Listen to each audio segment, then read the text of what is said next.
So I just finished reading Richard Rushing's entry into our Mighty Guides ebook. Richard is the CISO at Motorola Mobility, and he seems like he, again, another industry luminary, a guy who really gets what he's talking about. And he talks about cyber risk being at the center of a conversation that executive leadership needs to have, and that we need to move past fear, uncertainty, and doubt into conversations around dollars and cents. It's absolutely, I couldn't agree more. We just, a few days ago, actually hosted a webinar where we had a number of people who were asking us, how do you communicate risk to the board?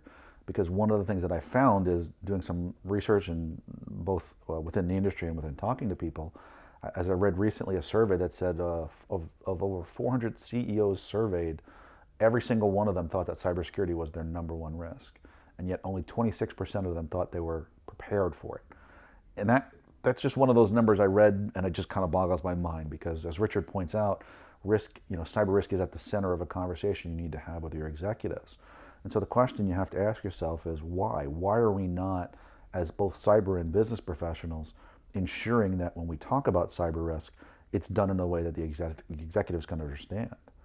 This webinar we did a few days ago was really about how do you take cyber risk and get it into the enterprise's risk register, right? Because at the end of the day, an enterprise, a company is going to measure risk holistically across everything to do in their organization. And cyber needs to be a part of that.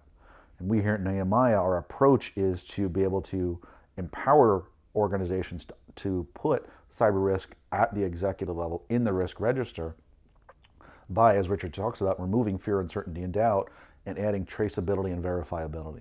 Right? When we compute risk, it's about what is the function of the business that I'm dealing with, the processes that power it, the applications that make those processes go, and then the IT components that power that.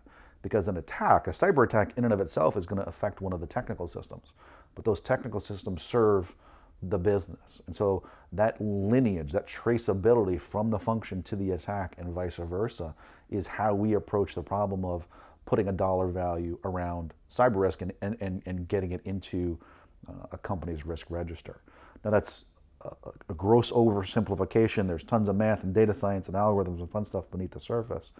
But in terms of where Richard was going, I couldn't agree more. We need to make sure that we, as business professionals who understand cybersecurity, which is kind of how I prefer to talk about cyber professionals, business people who understand cyber, are really communicating that risk in a way that the board can understand. Because if we don't start driving change at the executive level for cybersecurity, cyber will never be treated as anything other than a technical enclave within an organization. And we're not going to be that strategic enabler that companies need to be.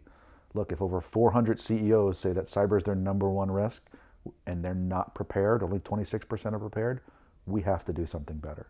And that's what our goal here at Nehemiah is to do that better. So I want to thank Richard for his entry. I thought it was great, loved reading it, and thank you all for listening.